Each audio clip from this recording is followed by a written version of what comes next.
नमस्कार दोस्तों, मैं doctor Ayush Jain, consultant laparoscopy and general surgeon.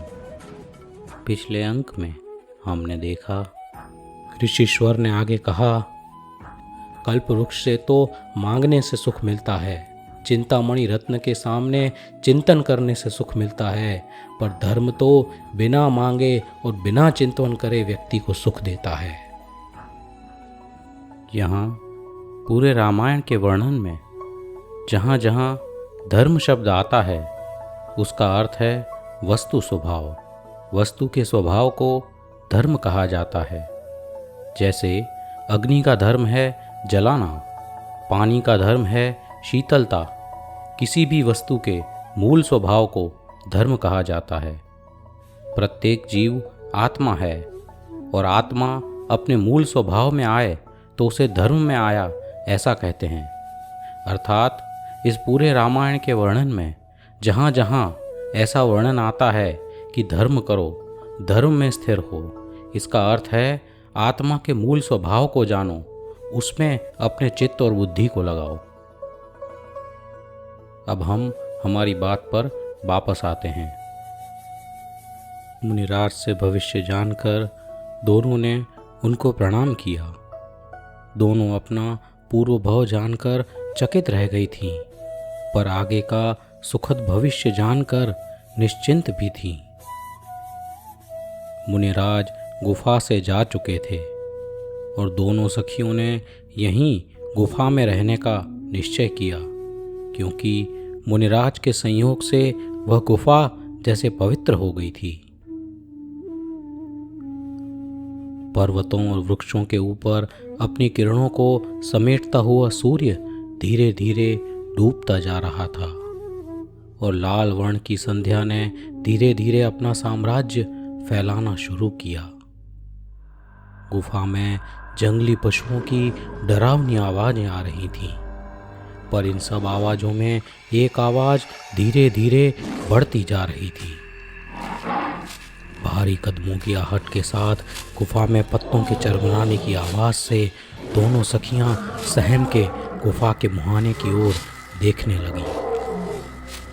Anjana सुंदरी को सामने विशाल जटाओं वाला एक सिंह दिखा।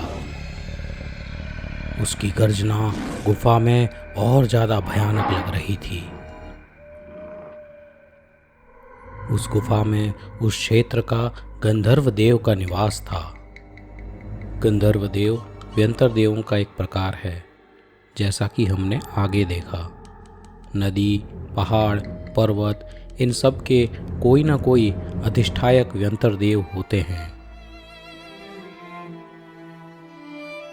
उस व्यंतर देव की पत्नी को इन दोनों सखियों पर दया आई और उसकी बात मानकर वह गंधर्व देव ने अष्टापद का रूप बनाया। अष्टापद का रूप ऐसा जान पड़ता था मानो तीनों लोकों के सारे भयंकर पदार्थों को मिलाकर वह प्राणी का शरीर बनाया गया हो। और अष्टापद बना हुआ वह व्यंतर देव सिंह और अंजना सुंदरी के बीच में आकर खड़ा हो गया। अष्टापद नाम के जीव का वर्णन कई जगह जैन शास्त्रों में आता है। शास्त्रानुसार इसके 8 पैर होते हैं, इसलिए इसे अष्टापद कहा जाता है और इसमें 2000 सिंहों की शक्ति होती है।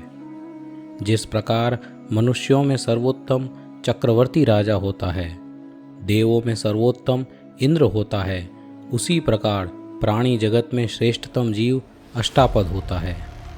सिंह और अष्टापद के बीच में भयंकर युद्ध हुआ।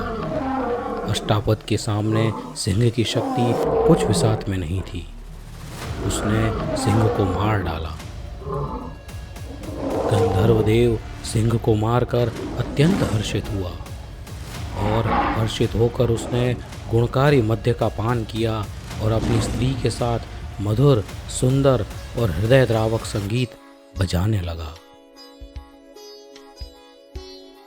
स्वरों की सूक्ष्मता को जानने वाला गंधर्व मध्यम, ऋषभ, गांधार, षडज, पंचम, दैवत, निषाद इन 7 स्वरों को निकाल रहा था। वसंतमाला ने इस संगीत की प्रशंसा की। उसने अपनी स्वामिनी अंजना सुंदरी से कहा, देवी, यह कोई देव है जिसने सिंह से हमारी रक्षा की। इतने उत्कृष्ट राग सुनकर ऐसा लग रहा है जैसे यह कोई गंधर्व देव का राग हो, क्योंकि इतना सटीक शास्त्रीय संगीत और कौन बजा सकता है। देवी, यह संगीत उस देव ने हमारे लिए गाया है। तेरे जैसे भव्य जीवों को भयानक अटवी में भी उत्तम संयोग मिल जाते हैं। लगता है मुनीश्वर की बात सही हो रही है। हमारे संयोग और संकट अब टलने वाले हैं। मुझे यहाँ ऐसा लगता है कि यह दोनों सखियों को गंधर्व देव शायद दिख नहीं रहा था। उन्हें शायद सिर्फ उसका एहसास था। शायद ये देवों की शक्ति होती होगी कि वह किसके सामने प्रकट हों या किसके सामने प्रकट ना हों। दोनों सहेलियों ने वहाँ अपना निवास स्थान बना लिया। उन्होंने भगवान मुनि सुव्रत नाथ स्वामी की प्रतिमा बनाई और नित दिन उसकी पूजा अर्चना करने लगी। गंधर्व देव अपनी विद्या बल से उनके लिए भोजन की व्यवस्था करते थे और इसी प्रकार समय बीतता रहा। कुछ महीने इसी प्रकार व्यतीत हो गए और एक दिन अंजना सुंदरी को प्रसव पीड़ा उत्पन्न हुई और प्रसव के बाद पुत्र का जन्म हुआ। श्रेष्ठ और चरम शरीरी पुत्र के तेज से पूरी गुफा में जैसे दिन के जैसा प्रकाश भर गया। सूर्य के किरण गुफा को ऐसे प्रकाशमान कर रहे थे मानो गुफा स्वर्ण की बनी हो। समय तो हर्ष का था, पर अंजना सुंदरी अपने पुत्र को हाथ में लेकर विलाप करने लगी। हे वत्स, इस सघन वन में मैं तेरा जन्मोत्सव कैसे करूं? यदि तू अपने पिता या नाना के घर पैदा हुआ होता तो सारे नगर में उत्सव मनाया जाता, पर मैं क्या करूं? मैं मंदभागिनी इन सब वस्तुओं से रहित हूं। इस प्रकार विलाप करती अंजना सुंदरी को सखी वसंतमाला ने शांत कराया और मुनीश्वर की बात उसे याद दिलाई। दोनों सखियों में वार्तालाप चल ही रहा था कि आकाश में सूर्य के समान प्रभाव वाला विमान प्रकट हुआ। वह विमान गुफा के सामने आकर धरती पर रुका। उसमें से विद्याधर राजा और उसकी पत्नियां बाहर आए और उन्होंने गुफा में प्रवेश किया। विद्याधर राजा ने अपना परिचय दिया और कहा, हे देवी, तू मेरी भांजी है।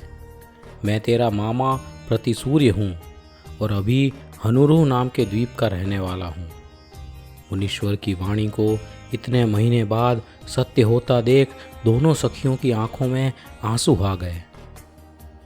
अंजना सुंदरी ने अपने पुत्र का भविष्य जानना चाहा, क्योंकि मुनीश्वर ने पहले से ही बताया था कि वह उत्तम गुणों का धारी होगा, पर वह और गहराई से जानना चाहती थी, क्योंकि मामा प्रतिसूर्य के साथ ज्योतिष भी आए थे।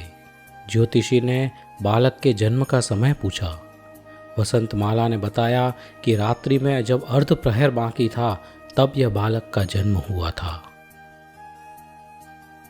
उन्होंने कहा, पुत्री, आज चैत्र कृष्ण पक्ष की अष्टमी तिथि है।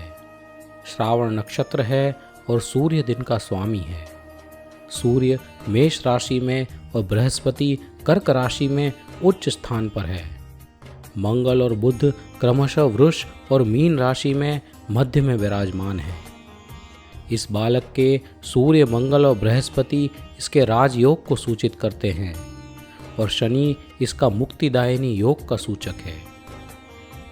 यदि एक बृहस्पति ग्रह ही उच्च स्थान में हो तो अत्यंत उत्तम माना जाता है, तो इसके तो लगभग सारे ग्रह उच्च स्थान में हैं।